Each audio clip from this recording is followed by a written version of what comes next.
Hi y'all, it's me. I'm here with a project to share. I first started seeing these on Instagram and then I saw my first video of them by someone named Amy L here on YouTube. Hi Amy, thank you so much for your help. I don't know, I had a blank moment. But thank you for your help. I'm going to link Amy's video down below. She does a great tutorial on how to make these, so I'm not going to show you how to make them. What I will show you is the pieces that you need to cut out and how they need to be scored or cut, so that when you do watch Amy's video, if you want to follow along, you don't have to keep stopping and going to cut what you need. You'll have it all ready and you can put it together with her. No need to reinvent the wheel. So anyway, let me show you what they are. And they are these adorable tote bags. They're made with acetate and paper. And basically the only thing that you need to add to that is double-sided adhesive and glue gun. Sorry, I had a minute.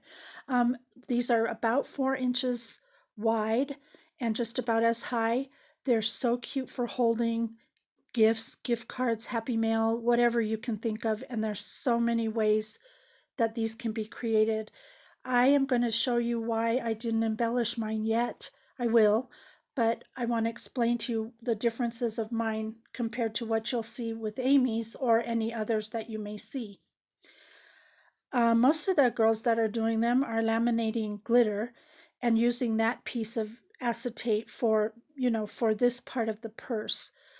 I decided to do something different, and mine is actually acetate that I've embossed. And I'm going to kind of hold it at an angle so you could see the embossing. That's why I didn't want to embellish it yet, because I want you to be able to see how beautiful it looks when it's embossed. It's just such a pretty, elegant texture.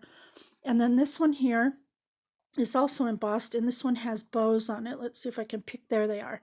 So that's super cute. This is a collection, I think it's called Fine and Dandy, the paper, and it's by Dear Lizzie. And so the bows match this because that's her embossing folder as well. Just wanted to put that out there. So anyhow, I added a little charm on this. I added the glasses. And now the other thing that's different from mine to what the other girls are doing, I'll try to show it to you, kind of explain it to you. Excuse me.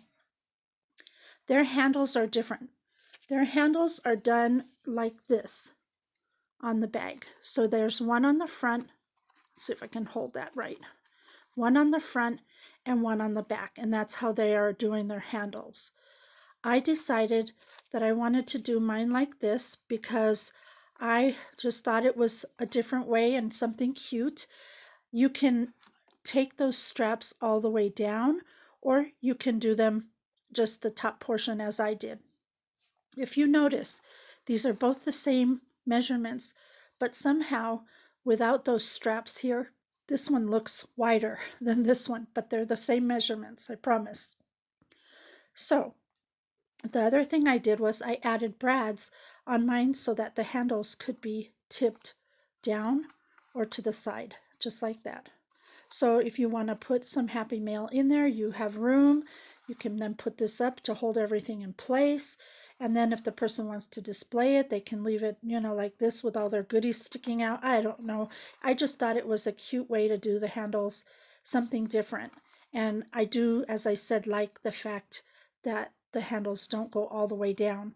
Now these you can embellish by adding flowers. You can add bows. You can add, oops, it slid off. You can add chipboard stickers, you can layer, you can add tassels. There's just so many ways to decorate these. They are so cute for any reason.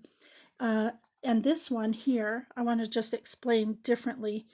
Instead of this being one piece, because then the handles would not be able, let me move this, the handles would not be able to pivot, I actually put this piece on first, and then I did the handle on top of that. So that's the only difference between the way I did mine and the way everyone else did theirs. You could also do this with patterned paper if you don't have acetate. I think they'd be just as darling. So give it a try, and I'm going to show you the patterns that you'll need when you go to watch Amy's video.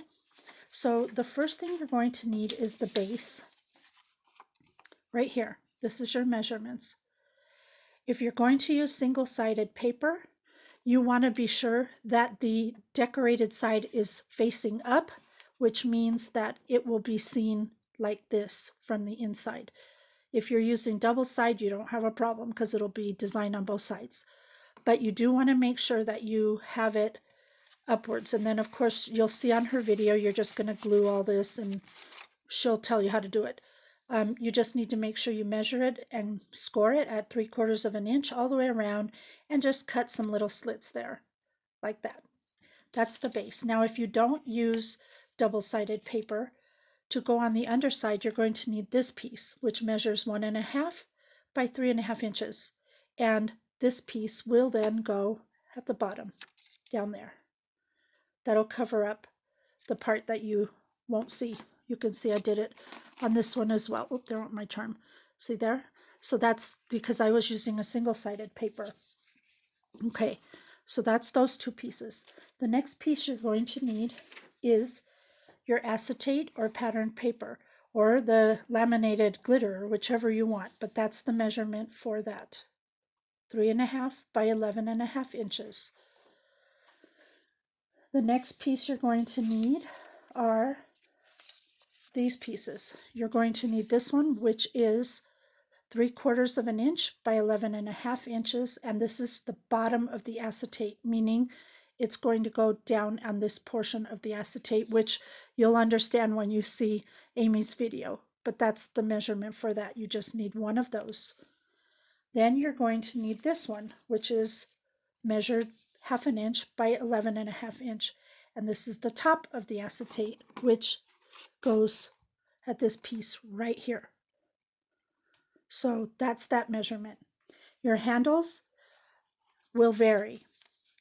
So you need to cut to 1/2 inch by 12 inch. If you're doing this style that everyone's doing, like this, and mine, I basically did the same thing. I cut 2 of these.